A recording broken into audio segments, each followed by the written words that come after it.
بسم اللہ الرحمن الرحیم۔ السلام علیکم ورحمۃ اللہ وبرکاتہ۔ آج کا جو سبق ہے یہ حضرت عمر رضی اللہ عنہ کے واقعات ہے۔ حضرت عمر رضی اللہ عنہ نے جن کے نام پر آج مسلمانوں کو فخر ہے اور جن کے جوش ایمانی سے آج سے 1400 سال بعد بھی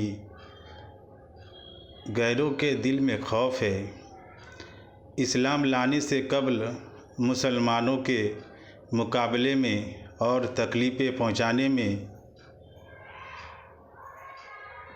بہت بہادر تھے۔ نبی کریم صلی اللہ علیہ وسلم کے قتل کے فراق میں ہمیشہ رہتے تھے۔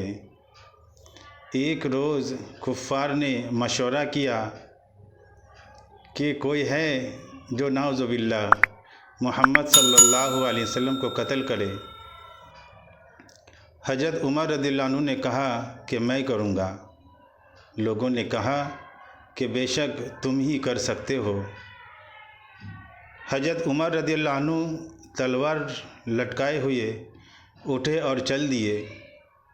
اسی فراق میں جا رہے تھے کہ ایک صاحب قبیلے زہر کے جن کا نام حضرت سعد ابن ابی وقاص رضی اللہ عنہ ہے اور بعضوں نے کچھ اور نام لکھا ہے، انہوں نے پوچھا کہ عمر کہاں جا رہے ہو؟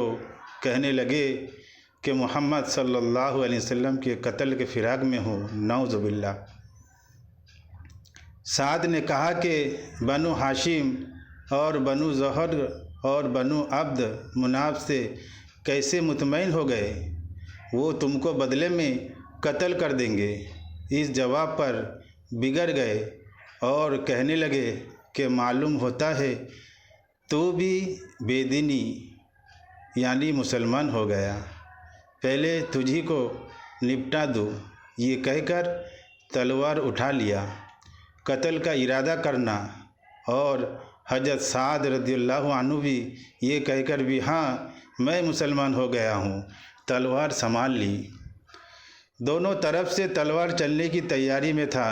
حضرت سعد رضی اللہ عنہ نے کہا کہ پہلے اپنے گھر کی تو خبر لو، تیری بہن اور بہنوئی دونوں مسلمان ہو چکے ہیں۔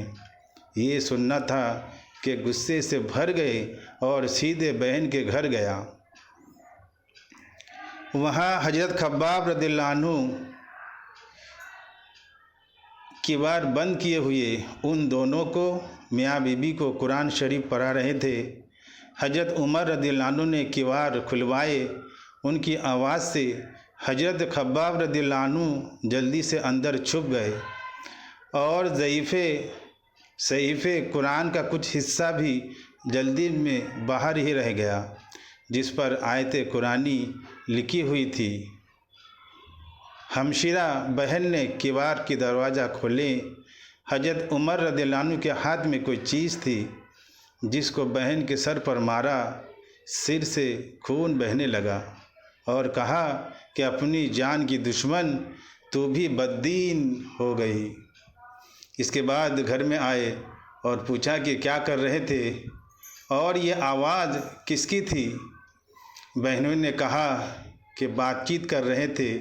کہنے لگے کیا تم نے اپنے دین کو بھی چھوڑ کر دوسرا دین اختیار کر لیا؟ بہنوں نے کہا کہ اگر دوسرا دین حق ہو تب یہ سننا تھا کہ ان کی داڑھی پکڑ کر کھینچے اور بے تماشا ٹوٹ پڑے اور زمین پر گرا کر خوب مارا۔ بہن نے چھڑانے کی کوشش کی تو ان کے منہ پر ایک تماچا اس زور سے مارا کہ خون نکل آیا۔ وہ بھی آخر عمر کے بہن ہی تھی۔ کہنے لگے کہ عمر ہم کو اس وجہ سے مارا جاتا ہے کہ ہم مسلمان ہو گئے۔ بے شک ہم مسلمان ہو گئے ہیں تو تجھ سے جو ہو سکے تو کر لے۔ اس کے بعد حضرت عمر رضی اللہ عنہ کی نگاہ اس صحیفے پر پڑی جو جلدی ہی میں باہر رہ گیا تھا اور غصے کا جوش بھی اس مار پیٹ سے کم ہو گیا تھا اور بہن کے اس طرح خون میں بھر جانے سے شرم سی آ رہی تھی۔ کہنے لگے کہ اچھا مجھے دکھاؤ یہ کیا ہے؟ بہن نے کہا کہ تو ناپاک ہے اور اس کو ناپاک ہاتھ نہیں لگا سکتا۔ چند اصرار، بہت ضد کرنا، مگر وہ وضو اور غسل کے دینے کی تیار نہ ہوئی۔ حضرت عمر رضی اللہ عنہ نے غسل کیا اور اس کو لے کر پڑھا۔ اس میں سورہ طٰہٰ لکھی ہوئی تھی، اس کو پڑھنا شروع کیا اور تب تک پڑھے حالات ہی بدل گیا۔ کہنے لگے کہ اچھا مجھے بھی محمد صلی اللہ علیہ وسلم کی خدمت میں لے چلو۔ یہ الفاظ سن کر حضرت خباب رضی اللہ عنہ اندر سے نکلے اور کہا، اے عمر، تجھے خوشخبری دیتا ہوں کہ کل شنبے جمعرات کی رات میں حضور اقدس صلی اللہ علیہ وسلم نے دعا مانگی تھی، اے اللہ، عمر اور ابو جہل میں جو تجھے زیادہ پسند ہو اسے اسلام کی قوت عطا فرما۔ یہ دونوں قوت میں مشہور تھے۔ معلوم ہوتا ہے کہ حضور صلی اللہ علیہ وسلم کی دعا تمہاری حق میں قبول ہو گئی۔ اس کے بعد حضور صلی اللہ علیہ وسلم کی خدمت میں حاضر ہوئے اور جمعہ کی صبح کو مسلمان ہوئے۔ ان کا مسلمان ہونا تھا کہ کفار کے حوصلے پست ہونا شروع ہو گئے، مگر پھر بھی یہ نہایت ہی مختصر جماعت تھی اور وہ سارا مکہ بلکہ سارا عرب اس لیے اور بھی جوش پیدا ہوا اور جلسے کر کے مشورہ کرنے لگے ان حضرات کو ختم کیسے کیا جائے۔